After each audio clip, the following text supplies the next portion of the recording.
Let's bring him in, Mr. Charles Band. Not here. Oh, sorry. We'll go with the director then. Bring up Mr. Ted Nicolau. Woo! Who has some of the best hair at the show this weekend. Have a seat. Okay. Hey, thanks for coming, you guys. Absolutely, thank you. And next we have Mr. Anders Hove. Woo! Himself. And next we have Miss Denise Duff. Woo! Yeah. And Kevin Spiritus. Woo! Oh,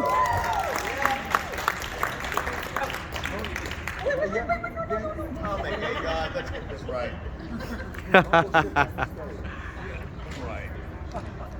And Miss Stasha, the newest member of the crew. Woo! Nikolic, who we found in Serbia in our casting over there. She lives there. All the way from Serbia. All the way from Serbia. So, Ted, I want to welcome you guys back to the show. I'm so excited to have you here. How did this come about? I know it was a journey of around 15 years to make this happen. Yeah, basically the script was written like probably 1998. Was intended to be the prequel to the Subspecies story back in the day when we were all still kind of like fresh from making those films. But financial difficulties kind of came along and kept us from being able to have the budget that we needed to do the film. Over the years, we would meet at conventions or talk on the phone and think how wonderful it would be to be able to make this movie someday, but we kind of did not want to make it for less money than the movie needed so that we could not, bring down the quality for the final film in the series. So we waited and held out, and some of us thought we'd never get to make it. And eventually, Charlie came up with the money and sent us to Serbia because Romania had gotten too expensive. So Serbia was the new location, had great mountains and beautiful castles and underground corridors and an incredible selection of actors to work with and artists, craftspeople for the shoot. So, and I talked to Charlie yesterday about filming in Romania for the original film and how now they've kind of embraced the fact that they're considered the land of the vampires, and that's why the price changed. Yeah, no, I think Hollywood discovered Romania and put us out of the market. And Anders, Yeah. I am so happy to see Radu back. And what I love about this film is that you aren't in makeup for quite a bit of it, and we get to see a human Radu and how his journey to become the Radu we know happens. Can you talk about bringing him back that way? Yeah, well, I don't really know where to start and not to start. Well, it was written in the script, so to speak, and then I talked to Ted about it many times, actually over the years. And one of the reasons that he's not that much in makeup until later was that's a very practical reason, because it would take 3 to 4 hours to put it on and another at least 2 hours to take off, and that would take a lot of hours out of the 24 hours we had a day. So that was one of the reasons. And then also we had to tell the story that how it became a vampire. So we had to be bitten, and we had to be, if not normal, then sort of normal before that happened. So I guess that's more or less it. And you, one thing I'd ask you about last night was the fact that you're fighting, you're battling it out, you've got swords and all kinds of things going on. How was that to train for and to produce on set? Yeah, the truth is that I wish we had had some more time for that. We had a stuntman helping us out, and then Kevin and I sort of practiced the days before we had to do it, and Broomsticks. with broomsticks, yeah. But I wish we had had some more time, terms of shooting it, so we could have put in some more angles out of it. But I mean, that was the name of it. We had the time we had, and that said, I still think we got the best out of it. So, and Denise coming back as the pre-carnated Michelle. I love that you've embraced your vampire side and your work and what you've done. Me too. And truly, we don't age. So again, I'm just amazed by that. Me too. Yeah, you blow it up very well. But I wanted to ask you about this again for the crowd here. You and Radu have a very interesting relationship, and it's not quite it's romantic in its own way. And you had said that in this film, we find out why he is so obsessed with her. And can you talk about the relationship that you had in this film and as Michelle with Radu and how that built? That's a lot. I will say that the reluctancy of Michelle's character to find camaraderie and love for Radu was sort of like a hooker for her pimp, a drug addict for their person. And I have to pull because I haven't lived vampire life. Not that I've lived the other lives either, but I had to go, what would it be like to be stuck in a third world country and you need this man who's infected you with this craving. So that took a lot of an evolution that didn't always have a lot of sweetness and love and companionship, but it had a necessity of connection. And in part 5, it started with a different kind of love. It started from a family connection, right? Like he is the son, he is the half son, he's the half brother to my son, and there were times I had to forget about what the future holds and just play from this beginning. You know what I mean? Like to unknow something and create this. What? Aww.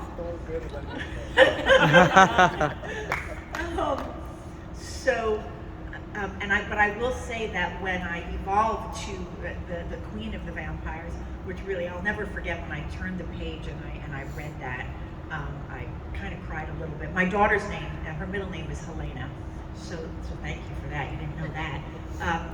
But there was a scene where I tell Radu off, and that was just a really hard scene for Denise, the actress, to do, because in these 30 years, we've, we're family here, and we're family on the camera, but we're way more family.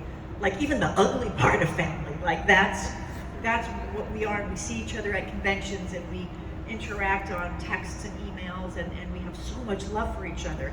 And so to actually tell Radu off the way I did in that scene was super hard for me. And I didn't even get to finish.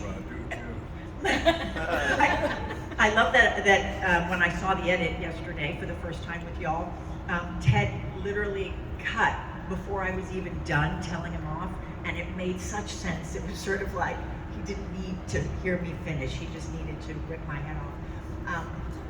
Anyway, there's lots of levels between us, and I think Ted did a brilliant poetic job of revealing all of them.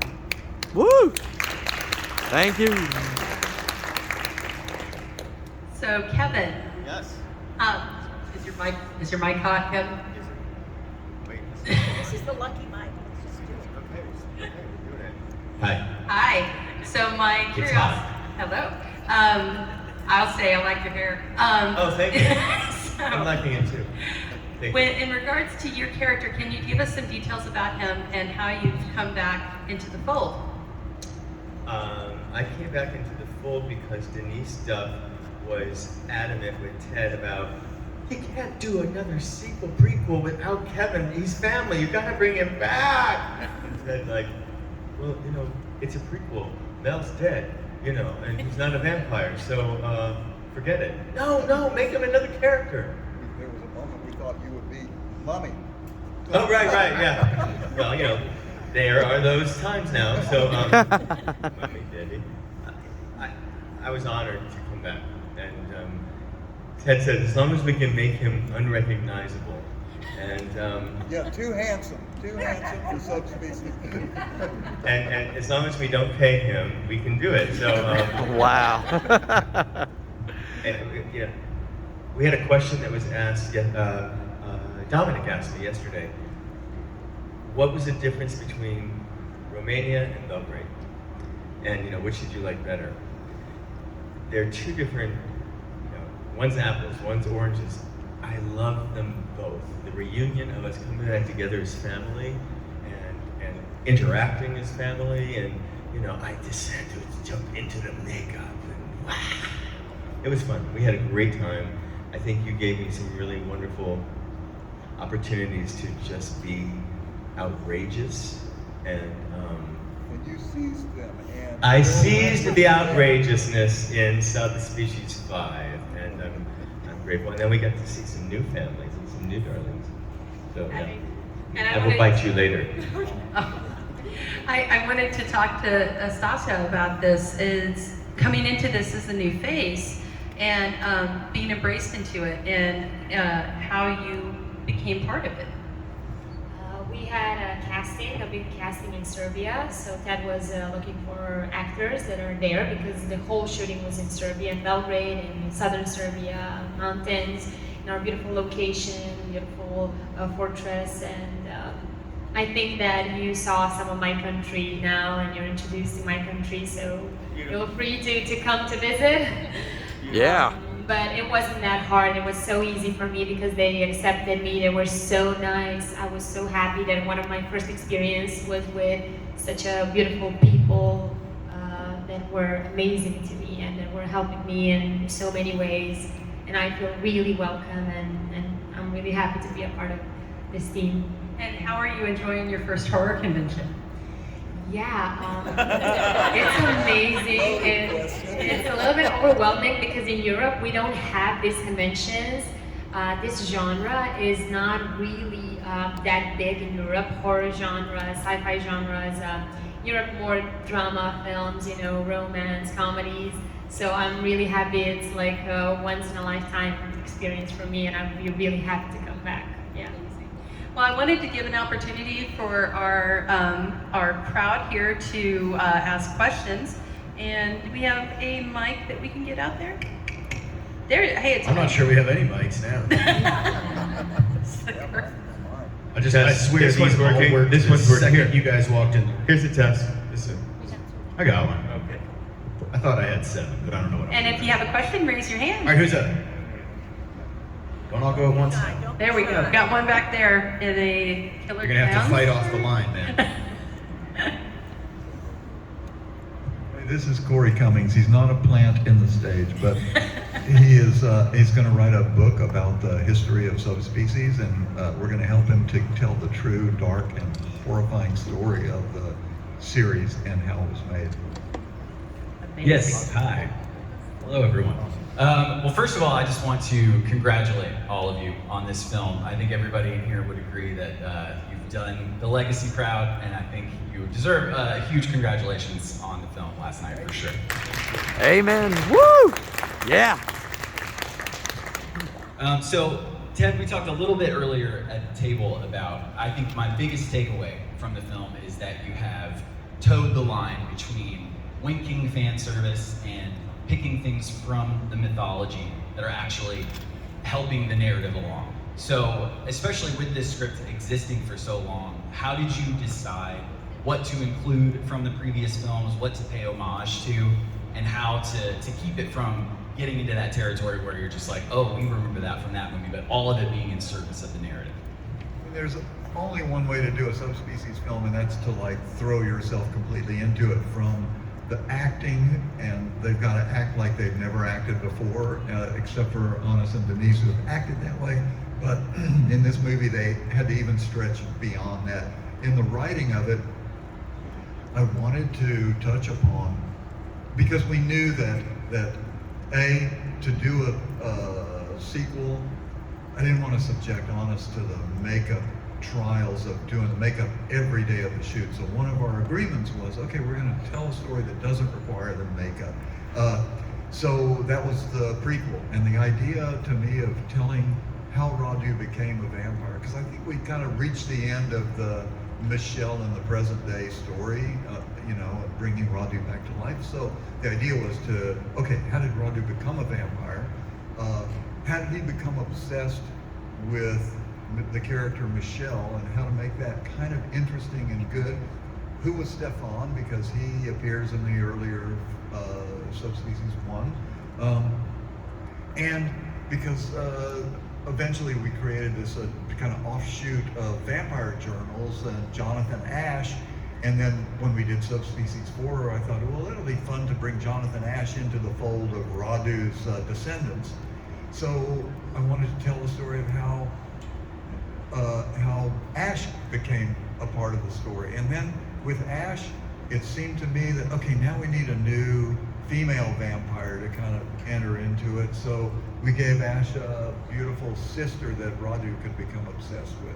So it felt to me like we could wrap the whole kind of Subspecies world into this prequel. And it's almost like a dying man in his last day trying to scribble out the whole story before he dies, because now we look at it and go, wow, we told a lot of story and blew it out in one movie that maybe we could have stretched into more, you know? So now we're trying to think how we could open up moments within this story and expand, you know, if we ever had the opportunity to do another one. Part 6, yeah. Thank you. 6. Can't wait. All Okay, right. anybody else? Anybody else? Any I know. complaints? I know. Okay, yeah, let's hear it.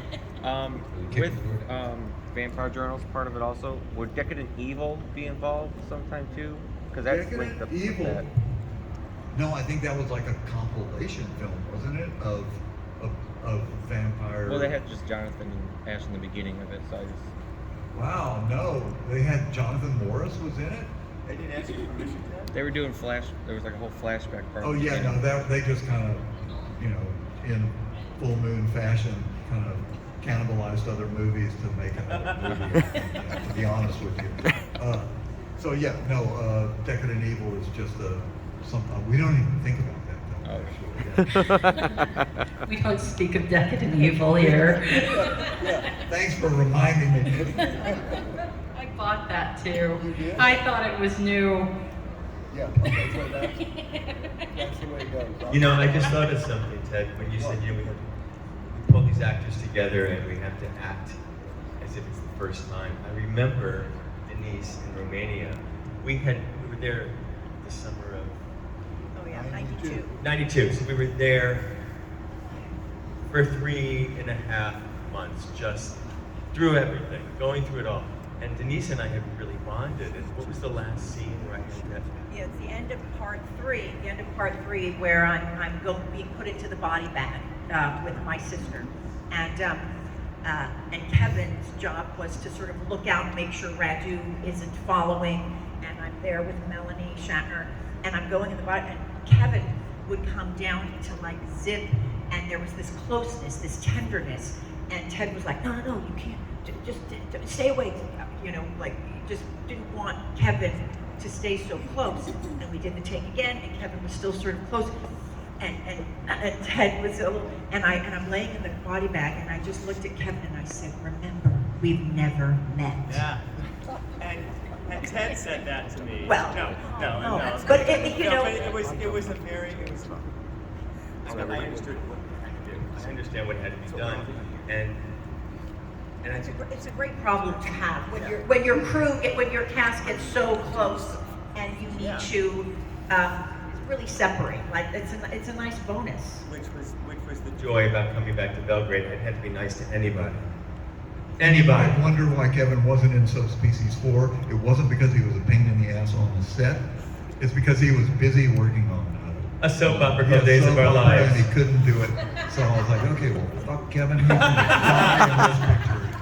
But now I'm a 4-time Emmy Award winner, and I begged you to come back. So yeah, it doesn't matter. So I wanted to ask about the style of the subspecies vampire. vampires, because I think they're some of the most neat, beautiful designs for a vampire race, or subgenre, depending on how you want to call it. Can you talk about how you put that together? Because the skin tone, the fangs, it's its own thing with these films, and I was curious about that. We had a lot of help, of course, from the makeup effects artists, but in general, the inspiration was Nosferatu, because for me, a vampire comes from the grave and is a rotten, dead thing. And so sparkly, pretty vampires just really don't work for me. Yeah. So basically, once Honest got into the makeup, and the fangs were perfect because fangs have to be kind of on the second teeth, so they're not so far apart. And so that all worked, everything worked. Honest put on the makeup for the first time, and we both looked at each other and we're like, okay, how does he move? How does he sound? And what? Were you listening to what I said? Yeah, and that's yeah, and then well, at that point when we got into that discussion, we hadn't worked for 3 or 4 weeks due to troubles in Romania at that point. I mean, as you all know, we were supposed to be there for 4 weeks. We ended up being there for 14 weeks. But then we took a walk out on the set. We were told we were going to work the following day, which none of us believed. But then we took a walk on the set, and then this voice came up, and Ted sort of said, "That's it. That's the voice we're going to go with." And it was more due to too many cigarettes and too much red wine at that point. To be totally through. But yeah, then that stuck, and there was no way around it from that point on. So You ruined your voice from it. yeah. So, but I think it was a good idea. Thinking back, I mean, that's one of his characteristics, and I'm happy we took that look. So yeah. Yeah. So, we got a question. We still got one down here. Oh, wait, did you ask if there was a script for part 6? Wow. Is there a script for part 6? Wow, we just went on our first date. Like, we just saw it for the first time yesterday. My God. There is a homunculus fetus growing in my brain about it. Now it depends. Once again, same problem. Can we afford to make the movie we want to make? Is it successful enough for Full Moon that they realize that it's worth spending the extra money to make a movie that's, trying to strive for the quality of Subspecies? So we'll see, we'll see. We hope it will be, because we feel like our journey is not over yet in terms of us working together and the joy of, we come on the set and we have blow-ups and there's like problems with like a weird family, but we all love getting on the set and playing. Would you like to contribute to us financially? There you go. Crowd fund.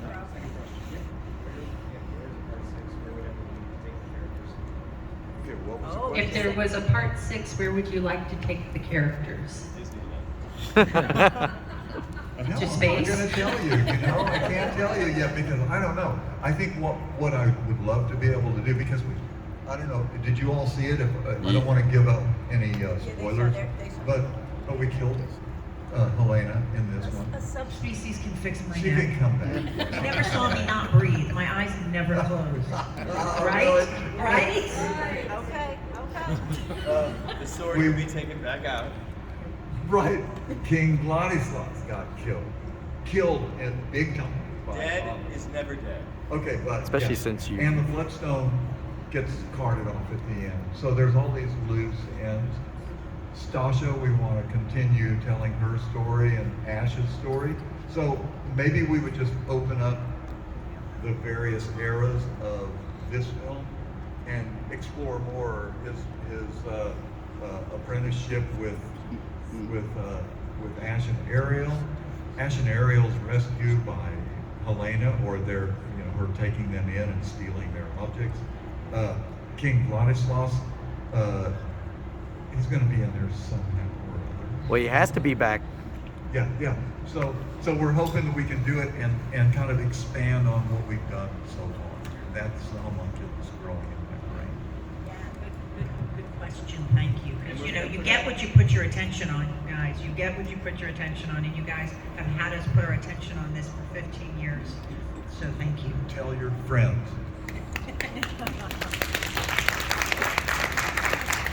We have a question here in the Dropkick Murphys t-shirt. Yeah, this is for Denise. Are you a singer? I wish. Oh, because you hold the microphone like a singer. It's pretty cool. Like this? Yeah. His dad takes me to a lot of concerts. Yeah. Yeah. I just have a problem with being cool. Closer. No, you're super cool. Oh, okay. So, this is for Denise. I'm riveted. Yeah. Throughout your entire life, how do you just not age? How do you remain so beautiful? I mean, because we have pictures on the I have movies. a big jaw, so things don't drop. I do Botox once a year just on my forehead. I drink alcohol 3 times a year only. So does my And mom. it seems to be only when I'm with these guys. I eat clean foods. I eat clean. It's such a boring answer. Because you're just as beautiful She has a as line you were of on beauty here. products. And I have a skincare line called In Your Face Skincare, .com. and it's kind of a luxury line, but it is funny when customers do a deeper dive into the founder, and they're like, "Oh God, you really are a vampire." But I have a good Sicilian family genes. My mother always looked like my sister, and so I'm taking advantage of that. But let's not wait another 30 years for the next one, because I don't know how long. Don't push our luck. I'm not again. If I got paid more, I might do a little physical lift. But I think No. Anyway, you're so sweet to ask that question. Oh, no problem. Yeah, eat healthy. I try. Okay. I also have one more question. Yeah. How was it filming on the set? Like, did you guys just have a bunch of fun with it, or? Oh yeah. Well, meet me later, and I'll download some behind-the-scene videos for you.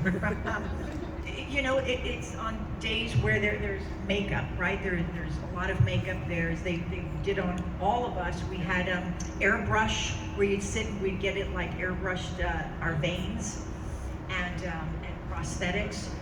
And that takes kind of a while because someone's got to be on the set, but this person's not done, and they've got to get their fingers glued on, and so. And then, it's time, you got a break. Legally, you got a break for food. So then you got a break for food. And then we got to start back up again. And I don't know if you want to say, but I thought it was sort of brilliant, the finger scene, and how you brilliantly changed that scene with Honest, where I talked to him and he's lying down. Oh. It's kind of interesting. Yeah, when he's stoned on the bloodstone. Yeah. We were like, okay, how are we going to do this in a way that we can also finish the day on time? But what was the problem we were trying to handle? What, that his fingers were not operational Exactly. that day? His fingers were not operational that so day. we couldn't show his body or his fingers. We couldn't show his body or his fingers, but the scene had to get done, and it was originally written where maybe we're sitting on the bed and we have this moment, and I'm like, I want your fledgling Ash, and everything I have can be yours, and and in my head, like I'm maybe having him touch my feet. But then come the day, he doesn't have his hands. They're not ready. They're not out of the latex department yet. And so, but the scene had to be done. So Ted came up with this great idea. Let's just do a close-up of Honest, but Denise really out of focus as she approaches him, and try to do it in one shot. Of course, when you try to do something in one shot, you always wish that you had another shot. So then we did the down angle on Honest so that we could use only the best takes of Denise's dialogue and of Honest's dialogue. So in a way, you take the flaws of the day and try to turn them into something that nobody will know is a flaw. Lemonade, baby, lemonade. Yeah, if you're a filmmaker and you lose electricity, you'll find that like, let's light a bunch of iPhones, like you'll always get something amazing with those mistakes. You'll always get something amazing with those mistakes. Although I did lick his face on lots of takes, and Ted didn't use any of them.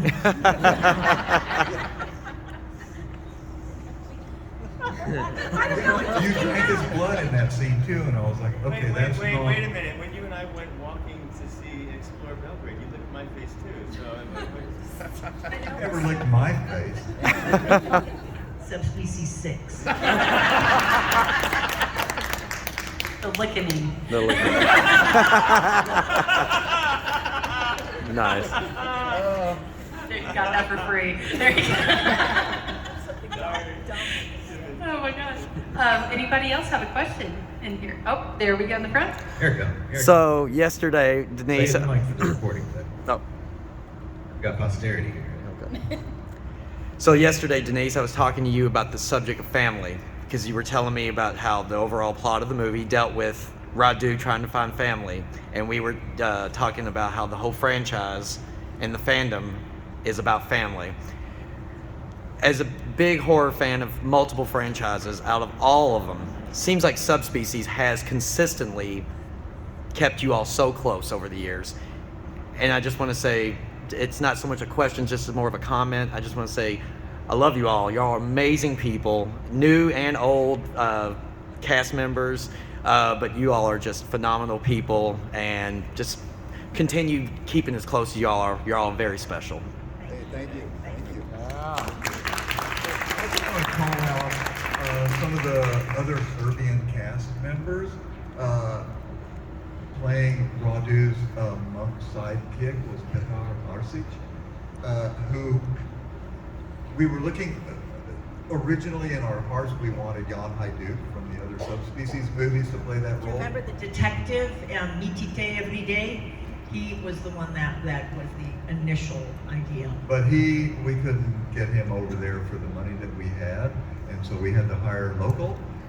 We searched through a lot of actors for that role and found Petar, and he had the humanity and the sweetness, and he was younger than we thought, so we thought, well, maybe he started serving Radu when he was 12 years old. And that worked for me, and it worked for Honest, and the two of them got along great, and so it was a really good match in casting. There's Yulia Graut, who is a Russian actress who moved to Belgrade and lives as an artist there, who plays the earlier version of what became Mummy, Radu's mother, Circe. And we also saw a lot of actresses for that role. And finally, she was younger and prettier, and I was like, I don't know about the way she looks, but she sure can act weird. So basically, we offered her the role and then said, oh, by the way, you're going to wear all this makeup, and she's blind in one eye. And she is such a physical and amazing actress that she brought that character to life, even in the action scenes with one eye closed. She was incredible. So Yulia Graut is somebody to think about, yeah. Marko Filipovic. Marko Filipovic, Yes, thank you very much, my translator over there. who actually lives in Paris. Yeah, we found him for Ash, and I thought he was a pretty good match for Jonathan Morris later times. And our amazing Yakov. Yakov, what's his last name? Do you know? No, there we go. Okay, Yakov Markovic, He's so I young, think he doesn't maybe. have I'm not sure. Instagram, and I know people from Instagram, so I don't remember his last name. We searched high and low for a kid of 9 to 12 years old in Belgrade who could handle the English and act. Some kids could speak English, but they couldn't do English and acting. There were no really kid actors there. So I was despairing. I was reading girls, thinking, well, she's 12 years old, maybe boys and girls are kind of alike at 12 years old before they reach puberty, and no, they're not. They are not. So that was a big mistake. So finally on the last day of casting, he came in, and it was just like, oh, thank God, Yakov.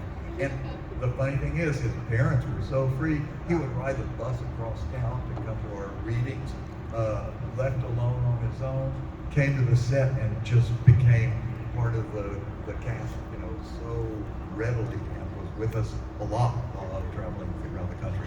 So I just wanted to, did I miss anybody? I don't think so. Diana. Olivera Peronicic. Olivera was, again, through many casting sessions, we were looking for somebody who had kind of the intensity of Diana the Huntress, the vampire huntress. And I just found out today. I wanted to play that. Yeah, she wanted to play so badly. But yeah. Too bad. You did just fine in the role you had. And so we were lucky that Olivera became part of the cast. It was really a matter of finding people who could speak English. I love accents, different accents of music, of the sound, of different accents in the movie, but not the accent that is struggling with English. So we managed to find those actors, and I'm really eternally grateful to Anna, who was our casting director, who stuck with it until through all my, perfectionist looking for actors. So I've given my shout out to everybody. They're all followable on, like most of them, like I know you can follow them on Instagram. They lead such interesting artistic lives. Hey, Yeah, he's a microphone. DJ. Marco's a DJ. Marco's a yeah. DJ, and Julia does all this weird performance stuff. Like they're just fascinating people, and that's something super cool with this film. Is some of you, I don't know, did any of you follow any of my stories? No, yeah. Okay, yeah. And so to be able to share this experience as opposed to 30 years ago, but it kind of lives on longer because we get to stay in touch with the cast members, whereas we didn't before. Yes, follow them. Do we have any more questions from the crew? So it's Yeah, we like your questions. you're coming, but you got to scoot over a couple I seats. feel like you have an American Express black card. I just feel like it. We'll just blow out the speaker. You sit. So, question about the original, the character of Carl. Why did he come back for part 2? Of Carl, the caretaker of the castle? Okay, what's the question? I guess why didn't he return for part 2? Yeah, why didn't he? Why didn't he return in part 2? Well, My impression was that he died at the end of part 1. He also was, I think he did, yeah. He got bitten by Michelle, yeah. He died. He was kind of grumpy with the young actors who played. So he didn't seem as important in part 2, but you're right, he sort of got dumped unceremoniously. Not my words, but just Like now.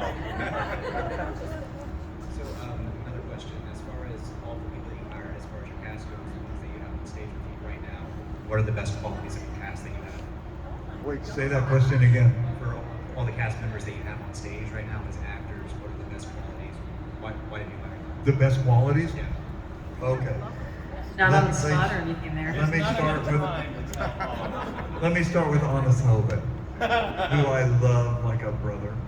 It wasn't always that way.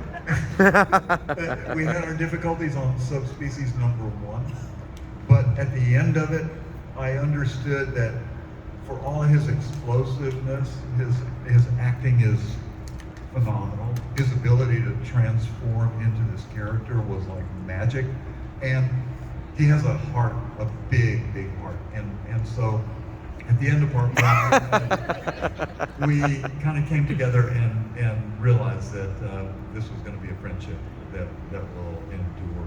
Usually after a movie, you scatter to the four winds and you never see the people again. But we're really lucky that we managed to.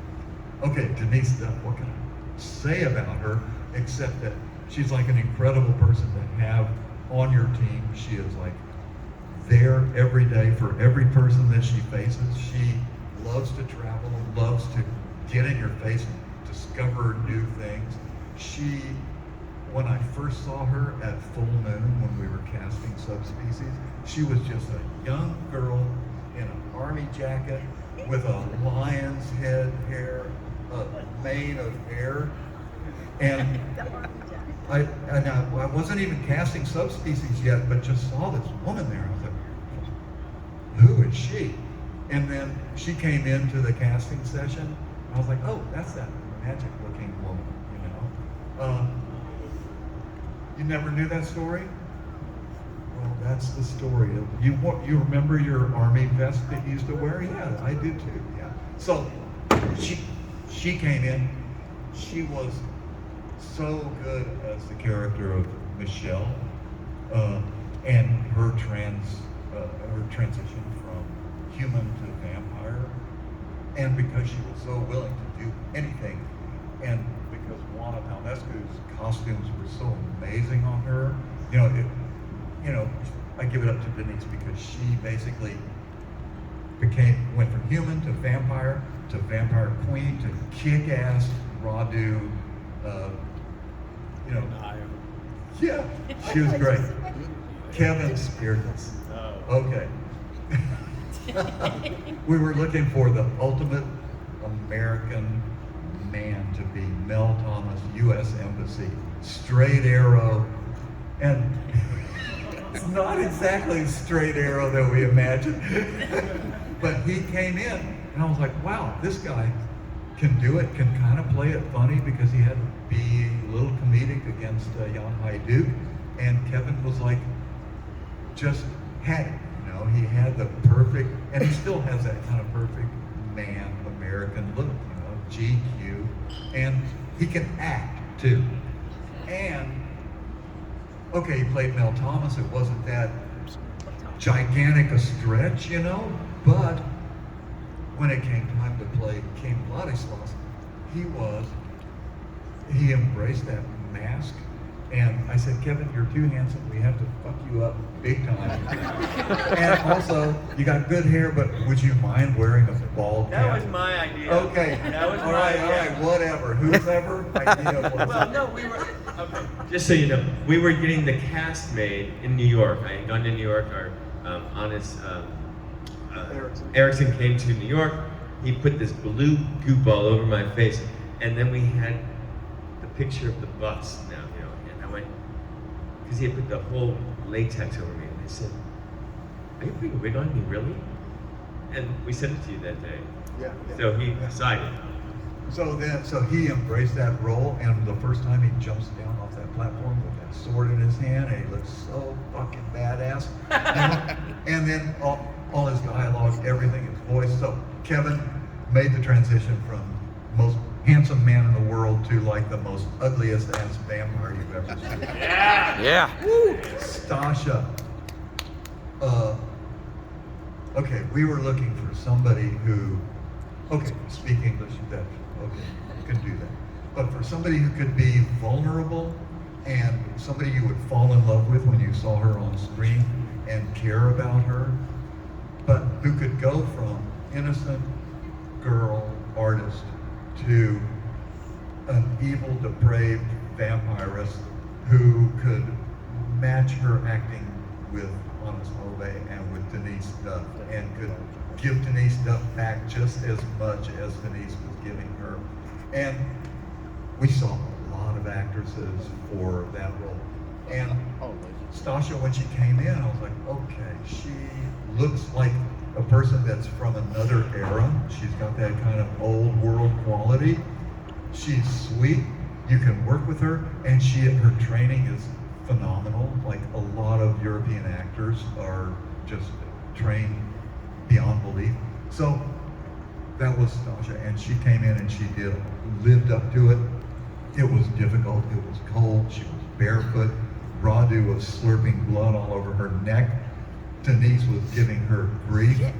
And somehow the chemistry of it all was amazing, So that's my cast, and I'm so proud of it. Thank you. All right, we got one more question right here. Ted, I have a question for you, and I talk too much, but all right. okay, I'm gonna Sorry. pass it over to John. Well, actually, this would be a question between the three of you. Okay. And Mel, and Michelle, in part 2 in Bloodlust, you went to go see the curator, and he offered you Plinka, which is a Romanian plum brandy bottled by monks. Is that alcohol real? Does that alcohol exist?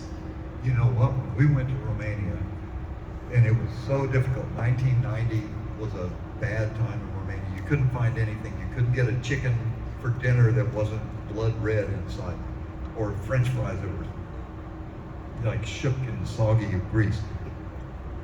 But the palinka is real. They said, here, have a glass of this. You come to somebody's house, they pour you a little glass of palinka. And basically, we would go into villages, and it was good. And they say it's good for you, very healthy, but it'll get you drunk faster than almost anything besides moonshine.